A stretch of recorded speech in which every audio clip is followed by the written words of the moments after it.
In this video, I will show you how to use the Create AI photo generator. So step number 1, open its official website. Once you open the official website, then you'll be patient for the website to be loading up. As you can see over here, to create an image of your choice, first and foremost, give it a prompt. Giving it a prompt, for this case, I'll say I want an image. Just follow my steps. I want an image. Okay, so I'll type this again. Okay, so you can say I want an image of Bigfoot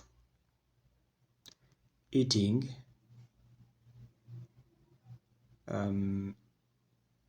KFC. So this is our prompt. Okay, so quickly just tap on generate, then the image will start being generated over here. But point to note is that, guys, you have to first register with them in order to generate those images.